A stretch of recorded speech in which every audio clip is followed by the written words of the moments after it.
we're going to go ahead and get started. We're going to have a few people joining as we get going. But welcome to our first Elevánt Insights for 2024. Hopefully you all had the experience of accidentally writing 2023 on a piece of paper or on a date that you're required to put down. I've certainly made the mistake already, and I'm learning from that mistake as we go. So we're excited for today's conversation. We've got an awesome guest that's going to be with us here today. Before we jump into our guest, though, we do need to excuse Dan. You'll notice that he's not with us today.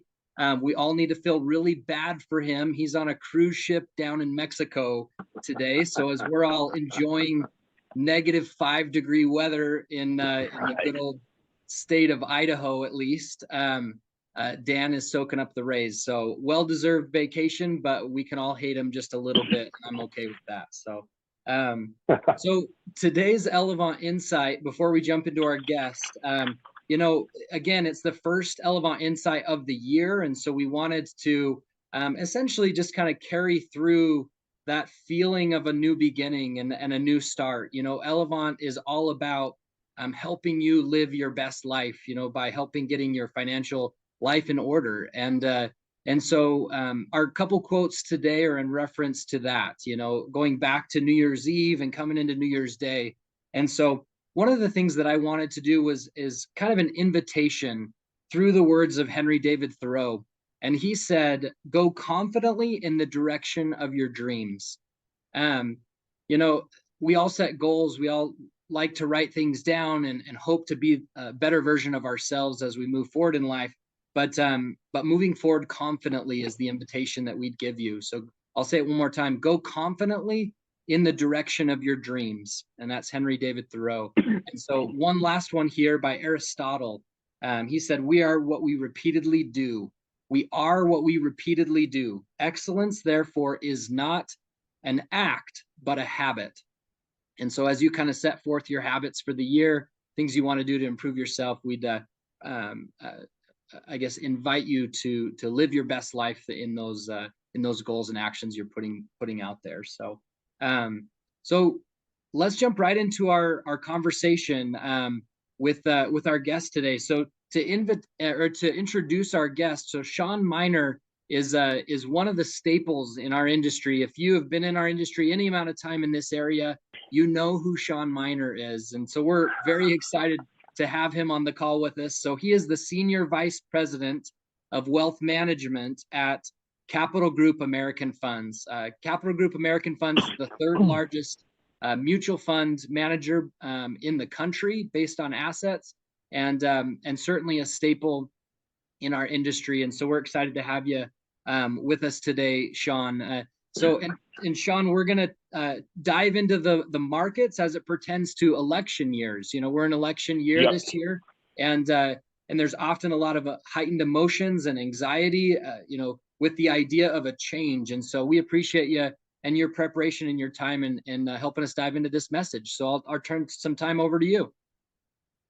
Thank you, Brian, for the kind words and the great introduction. And thank you for the opportunity to come in to speak at your first Elevánt Insight meeting of the year. As Brian eloquently said, my name is Sean Minor. I'm a Senior Vice President, Wealth Management Consultant with the Capital Group American Funds. Maybe I'll spend a brief minute or two on my role. My responsibilities at Capital is I represent all of our businesses in the states of Idaho, Montana, and Wyoming, working with financial consultants like the great team that you have at Elevánt Wealth Group down Twin Falls, Idaho. I really serve three functions with those clients. I educate them on the products, the services, and the platforms that we offer through the American funds. But a big part of my role, candidly, it's my most favorite part. Just do me a favor, Brian, don't ever tell my boss, is I get to do stuff like this with you, the individual investor, prospective investor. I'm going to start with a couple of questions. Obviously, I won't be able to get responses, but I would like to noodle on. I would argue we live, work, and operate in this world of the 24-hour news cycle, right? Most people would agree to that. Follow up on that. Some of that news feels good. Much of it doesn't. And we would submit that it is important to get a perspective from an investment manager like us that's helping folks around the country really reach what they would call their financial goals. And although we might look a little different, we all have very similar goals. We all want to retire on time. When we were in retirement, we want to create a rising, viable source of income in retirement. We want to educate our kids and our grandkids. We want to manage our tax bills. And ultimately, we want to build our wealth. And the purpose of me walking you through that is the questions that we're trying to answer and solve for is completely different than what you'd see on financial news, read on a financial blog, or listen to on a financial podcast.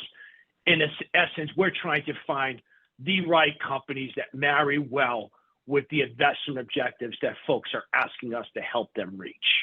So I do think it's important to have a level set every once in a while and get insight like this, like you're getting with your wealth management team at Elevánt. Now, Brian and I, as we were discussing what we wanted to talk about today, really is two things over the next, let's call it 20 to 25 minutes, Brian. Number one, I want to walk you thematically how we see the world in 2024 and what are some ideas that gets us excited to go to work on behalf of investors and feel confident that we can help them reach those financial goals. Two, Brian really asked me to spend some time in how markets react during election cycles in 2024. This will be our 23rd election cycle that we would see in the modern investment world, basically from 1932 to present point. So there's some data points I'd love to show you to help you with your confidence, because elections do have consequences. There are winners and losers, and it's highly emotional.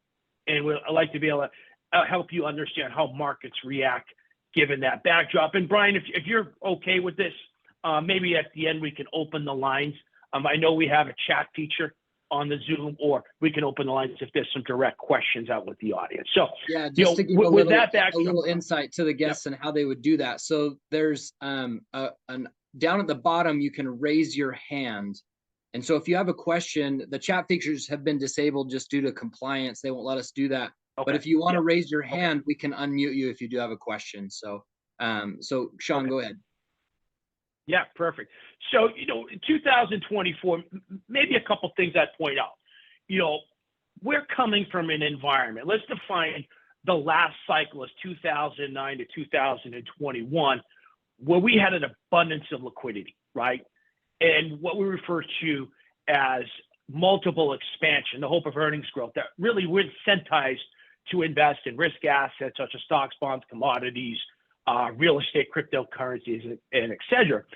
That incentive really stemmed from low interest rates. Not just low interest rates, historically low interest rates. And many of us already are aware the interest rate environment began to change drastically at the end of 2021, all the way through the end of last year, where we went from rates where, money markets rates were in reality and practically zero, where now we are seeing money market rates, CD rates in the north of 5% area. 10-year treasuries ended the year last year at 5.25%. So, we had a lot of investors that have been asking us, are these high rates here to stay? We would argue that rates from this point we feel are at or near a peak, and we would expect rates to come down somewhat in the back half of 2024. So, what I'm getting at is we're seeing rates normalize. And if you're looking at your screen, right, and we look at the 10-year treasury, that's what we would define as the risk-free rate from 1870 all the way through the end of last year. 60% of the time, it's in between 3 and 6%, which is where we ended last year. And another topic that's coming up with investors is, hey, when are we going to when are we going to see this recession, right, that we hear all the news pundits talk about? And we would argue that we've probably already seen it in various sectors. So for example, if we're looking at the travel sector, right, airlines is a great example. They really bottomed at the end of 2020. Or the energy/oil markets bottomed in 2020. or housing, right, which is the most important sector in the U.S. economy as it relates to total output, bottomed in 2023, and semiconductors bottom out at the end of 2022. So in essence, we feel that we've already seen recessionary-like behavior across many of the major sectors and industries in our economy.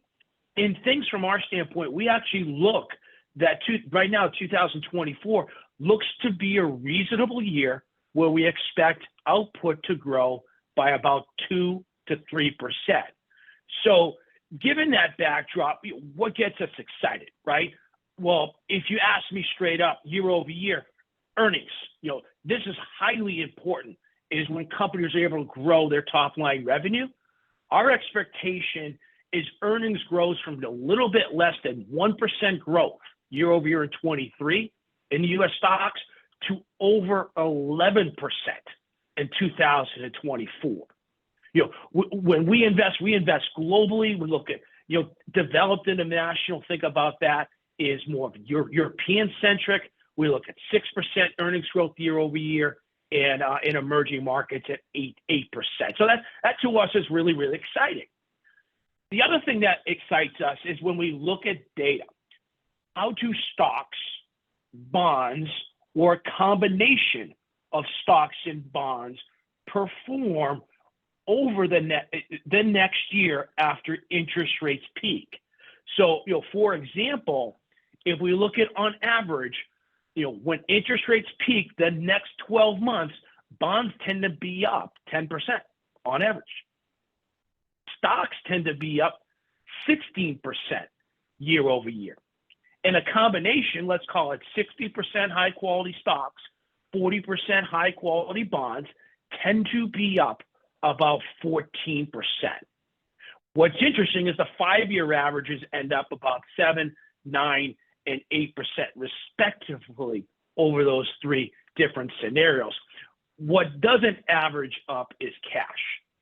And why is that? Well, when rates peak, the next level would be rates decreasing at some point this year or next year. Okay. So Sean, to kind of clarify on that, so kind of what I'm hearing you say there is that as we see these Fed hikes end, which is kind of that moment that we're in right now, the comfort we find in our 3 to 5% money market funds maybe don't get caught long term in those. That there's an opportunity to jump into assets that likely will do better into the future, showing that cash equivalent as the only one going down in this graph. Great point, Brian. That's interesting. Yeah, great point. And if we look at industry flows, Brian, right, we've seen a massive amount of money move towards cash or cash-like equivalents, savings accounts, money markets, CDs, etc., over the last 24 months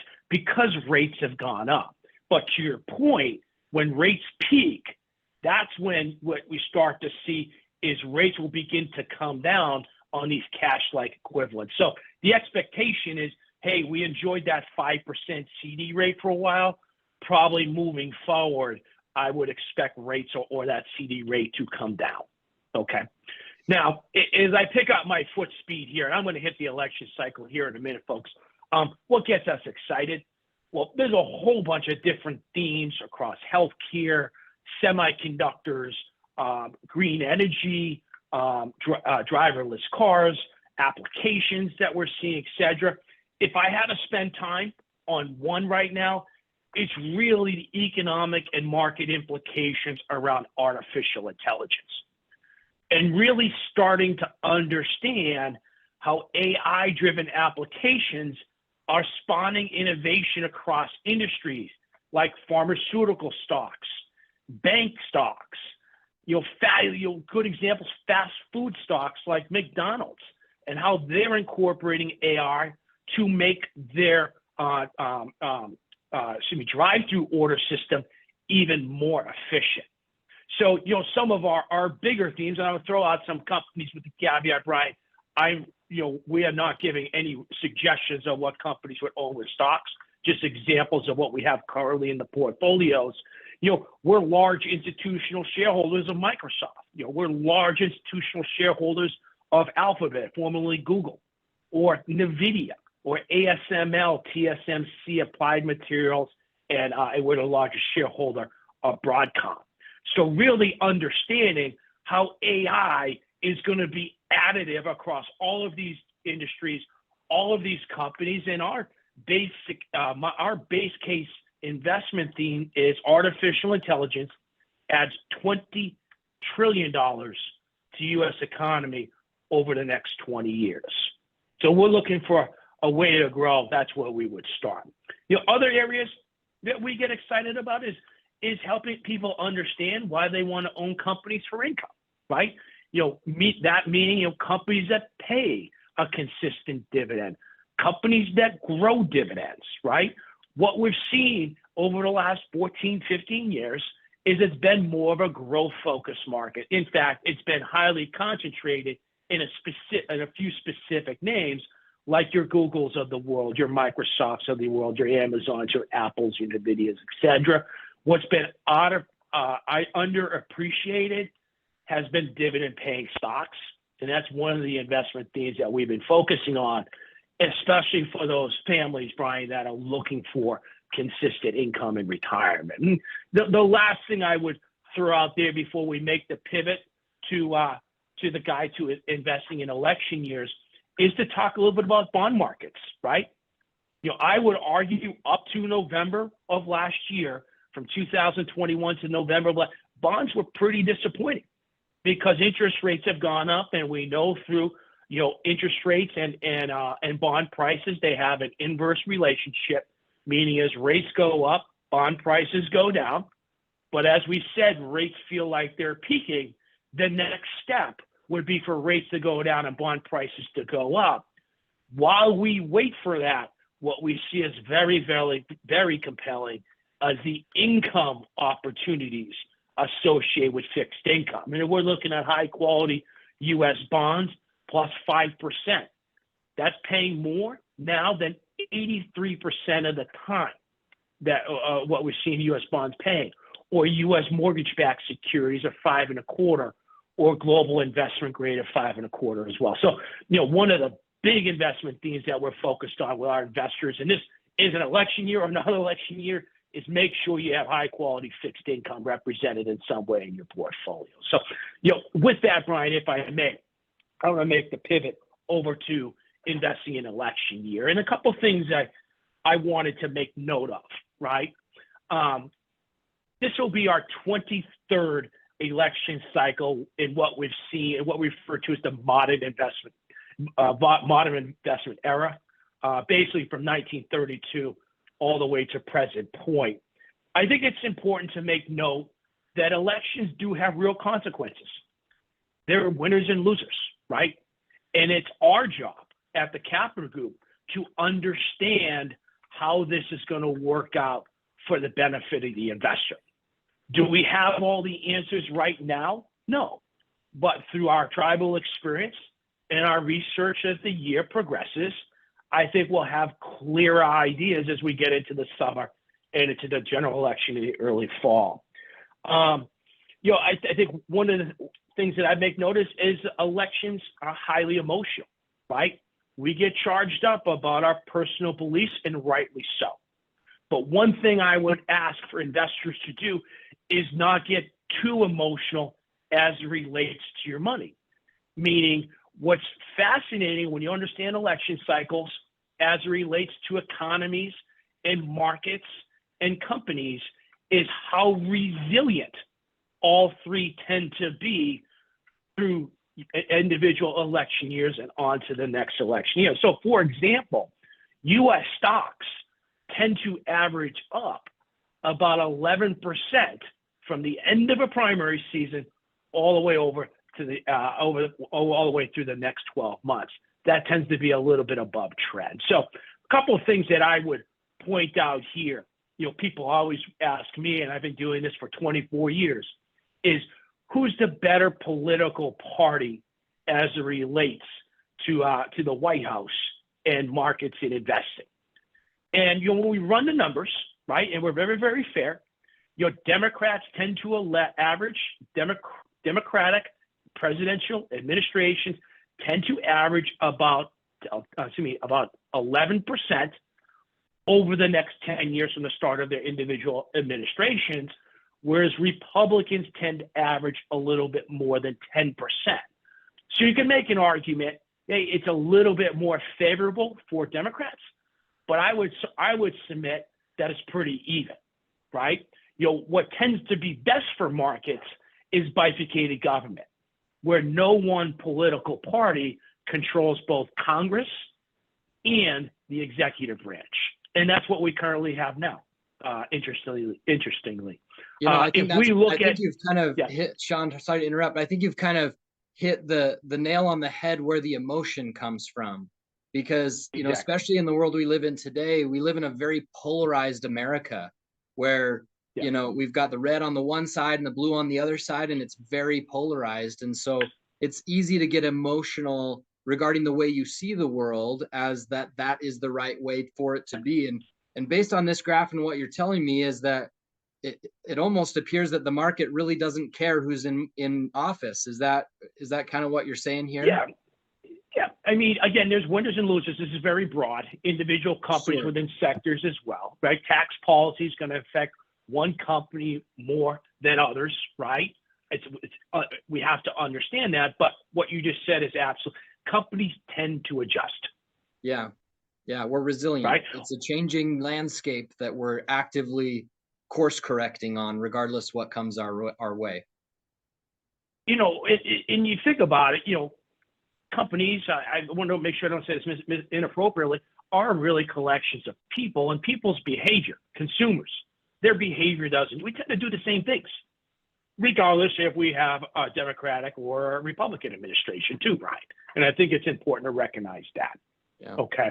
Now, as we sort of move forward here, right, we talked a lot about emotions, okay? Let's take apart an election year, okay? So this would be a fourth year of a presidential administration on average. And we're going to break it down into two sleeves. The first 6 months of that year we'll tend to refer to as the quote-unquote primary season. That's when both presidential candidates are going through their individual party's nomination process. And the second part would be after the primaries as we march forward into the general election. Now, the light blue line represents that fourth year, okay, that presidential election cycle year. Markets tend to be pretty flat to down from January to May, at least when we look at the numbers, okay? And that makes a lot of sense because we are there's a lot of different discussion points that are going to come up regardless of our personal political beliefs. Some things that I wrote down, we're really going to have to understand our country's spending and our debt situation. We're going to have to make some decisions there, right? Tax policy is going to be a big part of either candidate's platform, and reforms, enhancements, and changes to the social welfare net will be highly emotional and very topical, right?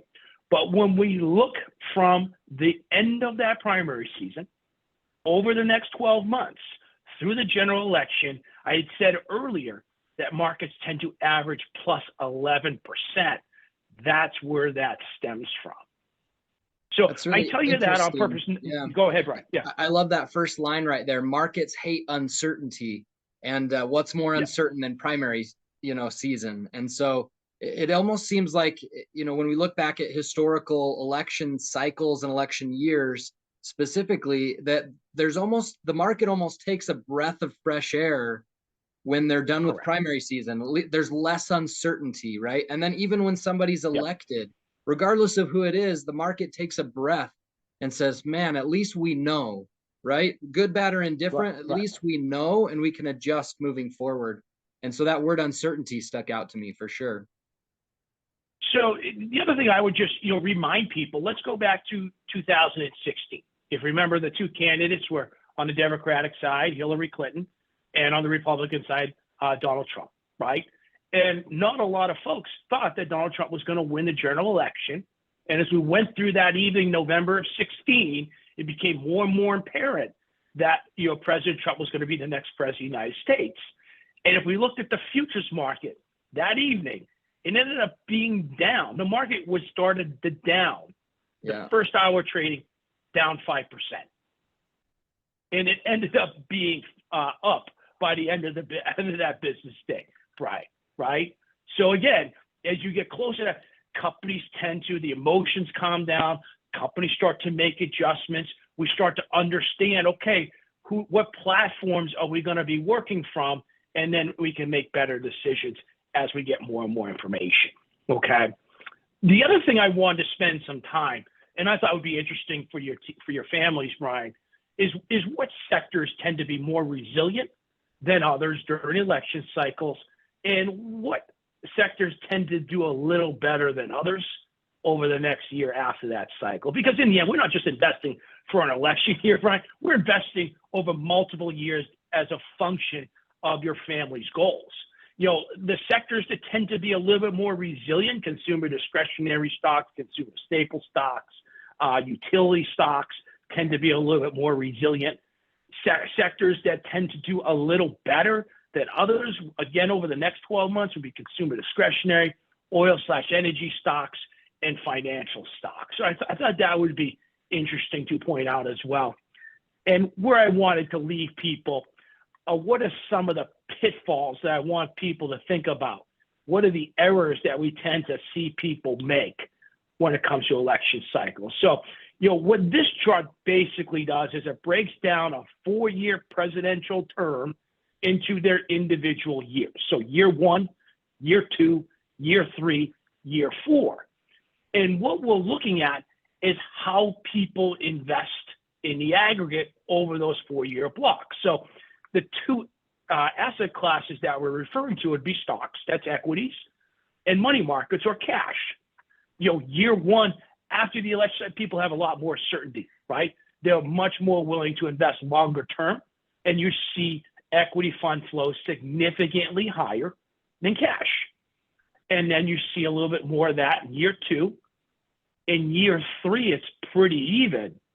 And what we tend to see is people become a little bit more conservative in how they allocate capital during that 4th year of an election cycle. And I want to bring you back to that chart that we discussed about 20 minutes ago in my 2024 outlook, where we're looking at various asset classes, cash equivalents, bonds, stocks, and a blend of stocks and bonds over the next year and on average the next 5 years after interest rates peak.